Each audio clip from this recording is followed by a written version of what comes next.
So, you want to mod a Game Boy Color, but you don't want to do any soldering. You want to use an original shell, but don't want to trim it. But you don't want to sacrifice quality and use a TFT screen that's smaller, dimmer, lacks adjustments, and is just all around worse. Man, if there was only an IPS kit that would just drop into an OEM shell and doesn't require soldering. Oh wait.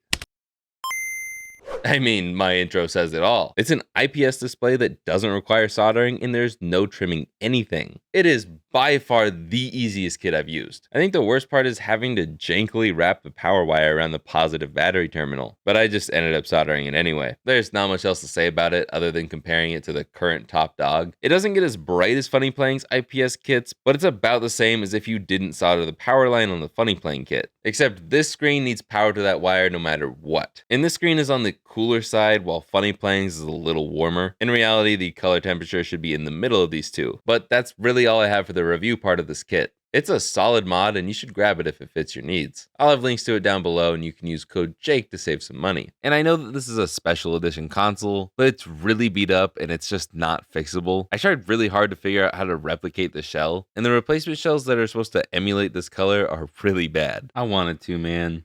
I tried. Let's take apart our fallen brother here. There are 1, 2, 3, 4, 5, 6 tri-wing screws holding this back half together, and then we can grab the back half and pull it off. This is fairly dirty on the inside. I'm not shocked. But before we clean this up, we can swap to a Phillips head, technically JIS, whatever, and take out these 3 Phillips screws. Then we can pop these 2 tabs up like that. Then we can pull the board up by the cart slot and then pull it out. And this is much nastier than I thought. So let's clean it real quick. Get some isopropyl alcohol, but I'm just going to spray.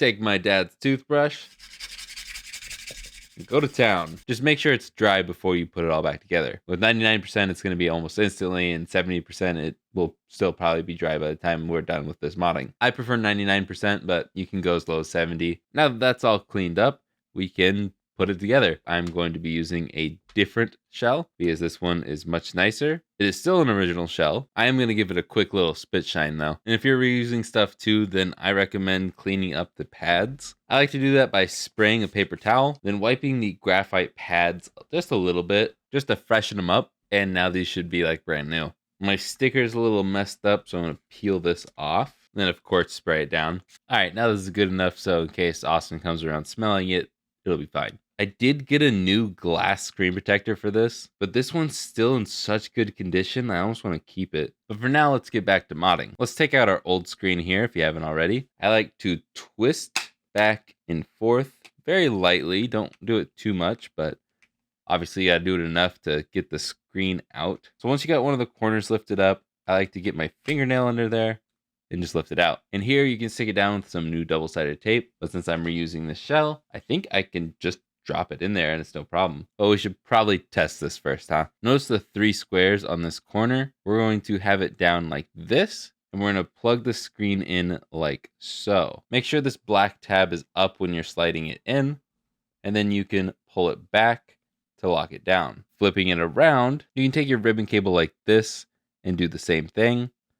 Slide it down as much as you can, and then pull back to lock it down. Then we can slide this ribbon cable in here and then lock those 2 tabs down. And this is technically a no solder mod. You can take this wire, and you'll actually have to strip it a little bit more, and then wrap it around the positive battery terminal so the screen can get power. I don't like the idea of doing that. I'm just going to solder it to the power switch like every other mod. So if you want to be cool like me and solder, here's how we're going to do it. I'm going to take my flux and just put a dab of it. That's a lot. Put a little bit down on the C pad. Then I'm going to take my iron and some fresh solder and just add a little bit. Then I'm going to take this long wire. If you want to shorten it, you can. I'm lazy. We're just going to solder that down to C. That's it. Seriously, that's all the soldering you need to do. If you want to get a little crazy like I'm about to, you can add some solder to both sides of your power switch. You can jam your tweezers into the power switch and lift up the metal tab that holds it down so you can fully remove that. And then you can get in here to clean that power switch up. Take some IPA, and with that power switch all cleaned up, you should be able to turn on and off the Game Boy with ease for 20, 25 years. Probably more if you're a clean person, but we have to solder this back together, of course.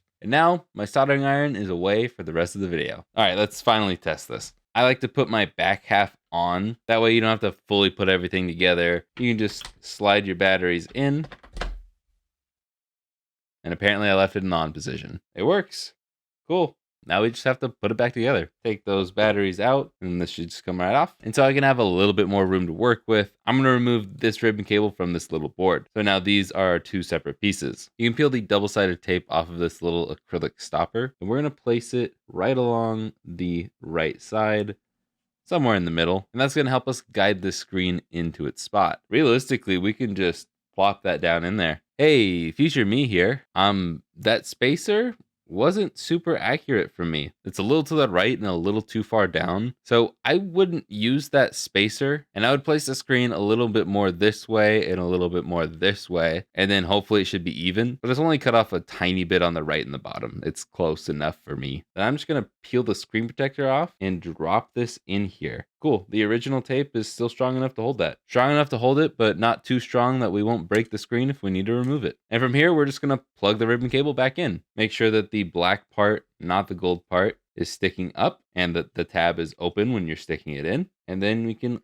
lock that tab back down. And whether or not you use the included tape, there's going to be this inner leftover tape. I'm going to use this to secure this board down. So we're going to lift it up so that white part is exposed. We can stick that down, peel the other side, and then stick that board down. This should prevent this board from shorting to the Game Boy Color board. That way you don't have to go out and get Kapton tape if you don't have some, and I'm really too lazy to cut any Kapton tape right now. That might not be enough, but I'll test and see and let you know if that's enough. It never hurts to use Kapton tape though, just to be safe. But from here, if your buttons aren't already installed, you can put them in now, and then you should be able to just fold this over like a book. Make sure that the speaker is all lined up, otherwise it's not going to go in correctly. And you can pretty much feel when the board is fully seated. And we can take our Phillips heads and screw them back into those 3 holes. And unfortunately, they don't seem to include any double-sided tape for the touchpad up here. So since I didn't use my double-sided tape, I'm just going to rip some off. Okay, that's not the rippable kind. I'm going to get some scissors. I just got another piece of double-sided tape. Then I'm just going to stick this to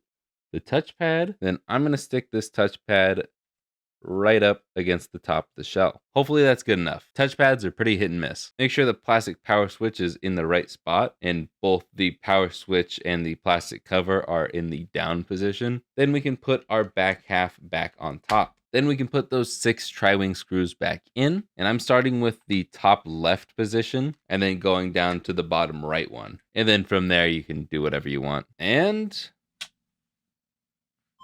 voila. There are 8 levels of brightness, but there's not a ton of variation. The dimmest is not too far off from the brightest. Other than that, it looks good. It's another IPS display.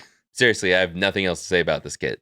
It's great. Links and comments down below. So like, subscribe, and I will see you guys in the next one. Later, guys.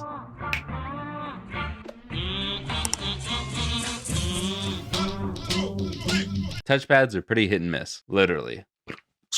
I don't have my soundboard. Jake, edit that in post.